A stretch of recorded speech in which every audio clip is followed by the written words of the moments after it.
Hi everybody, Dan Illman here, taking a look at race number 10 at Santa Anita on Memorial Day, one of 3 Grade 1 stakes races on the card. This is the Gamely for fillies and mares going 1 1/8. $400,000 is the purse. We have a Memorial Day sale going on at DRF.com. Save up to 50% on select handicapping products. Check it out at DRF.com. Here's the field for the Grade 1 Gamely, and the horse they're all going to have to beat is Going Global, whose merits on paper are rather obvious. She is 5 for 5 at Santa Anita, 3 for 3 going 1 1/8 on the turf, 8 for 13 lifetime, and she just won her seasonal debut in the manner of a public workout. She is way the horse to beat. Perhaps we can find a sleeper that can upset her, or perhaps you can use in your single race exotics. We'll talk the time for US pace projector. Going Global is very rateable. You can do whatever you want with her. She can adapt to any kind of pace scenario. If it's slow, she can be close. If it's fast, you can rate from off the pace. I think the 2 Canoodling is the key to this pace. She went gate to wire last time out going a mile, stretching out to 1 1/8. I think she has to use her speed. Going to Vegas's tactical speed is also very valuable, breaking from this inside post position.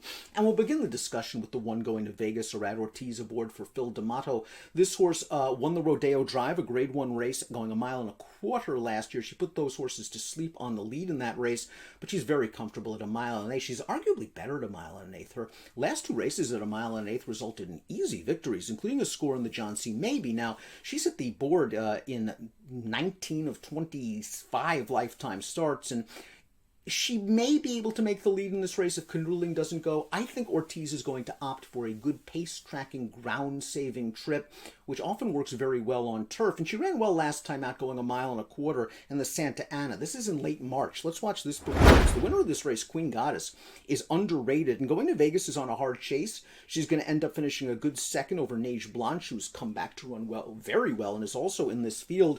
Going to Vegas, I think, could work out the right trip into this race, and she is a hard hitter. And for a horse that's been favored in 5 of her last 6 races, she may not be favored in this race simply because of the presence of Going Global. She's interesting, to say the least. Canoodling is the number 2, and again, she used that speed last time out to finally pop a fast race. We've been waiting for it for Canoodling, and here's the Wilshire, a Grade 3. She beat a couple of these. This is not as strong a field as the one she's going to face on Memorial Day, but it was nice to see Canoodling sprint on home after controlling the pace. 1 1/8 is a bit of a question mark. She's going to have to stretch out to that distance for the first time with some good horses hounding her, but she is in really good form right now. She's won 2 of her last 3 races on the turf. It seems like she's found a home in these middle distance races. And the one race she lost during that span, the Buena Vista, she just kind of threw a fit leaving the gate, broke through the stalls before the race, then never really got close to her usual position, close to the pace. Canoodling should be a strong pace factor. Ocean Road is the number 3, and Ocean Road made her North American debut in last year's Breeders' Cup Filly and Mare Turf.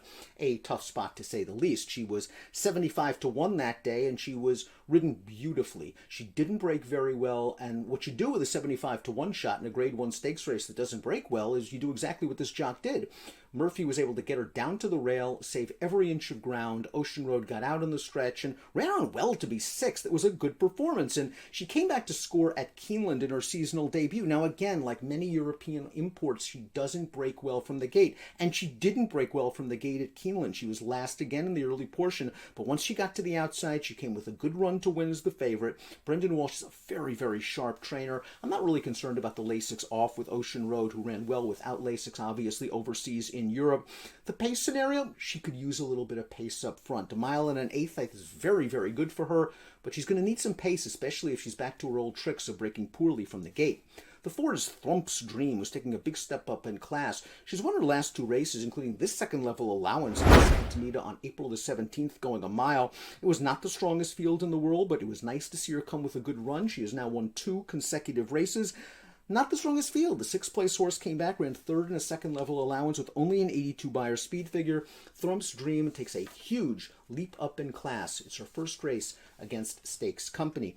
Eddie's New Dream is the number 5. This horse is a very likable Calbred who won the Irish O'Brien 2 starts back, going down the hill at 6.5 furlongs. Last time out in the Wilshire, we saw that video.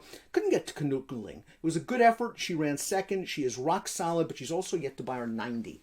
And she's going to be facing horses that can buy her in the mid to high 90s. Eddie's New Dream's obviously going to have to run faster. I do like her tactical speed. Here's the big favorite, and the horse they're all going to have to beat. Going Global, making her seasonal debut. They found a great spot for her in the Royal Heroine. Only 3 lined up to oppose Going Global. She got up close to a very slow pace, and she was much the best. She only earned a 91 Beyer speed figure, but let's take that lowish Beyer with a grain of salt. It was her first race of the year. The pace was so slow, it's hard to get a fast Beyer speed figure. Going Global earned a 99 in her prior turf race. That was the Goldakova going a mile at Del Mar on Breeders' Cup weekend. Again, she is way the horse to beat for trainer Phil D'Amato. The 7 is Neige Blanche, and really distance is the key for Neige Blanche because she is probably at her best going longer. 1 3/8, 1.5 mile range. Let's watch her last race, the Santa Barbara, going 1.5 miles, and she used her tactical speed to perfect advantage in this race. She just tucked in behind a solid 3-ply pace battle. She gets to the outside. She's able to wear these horses down. 1.8 miles might be a bit of a question mark. It might be a bit sharp for Neige Blanche. I usually prefer the middle distance horses from a class standpoint to the longer distance horses. So Neige Blanche's going to have to prove it against the likes of Going Global, Going to Vegas, turning back to 1.1 miles. England's Rose completes the field. We saw her run 3rd in the Wilshire last time out behind Canoodling. She is another horse that usually doesn't break very well from the gate. If you believe she was pace compromised that day and that Canoodling had all the best of it, you can predict that she could take a step forward. I wonder if she's slightly better going a little bit longer down the road.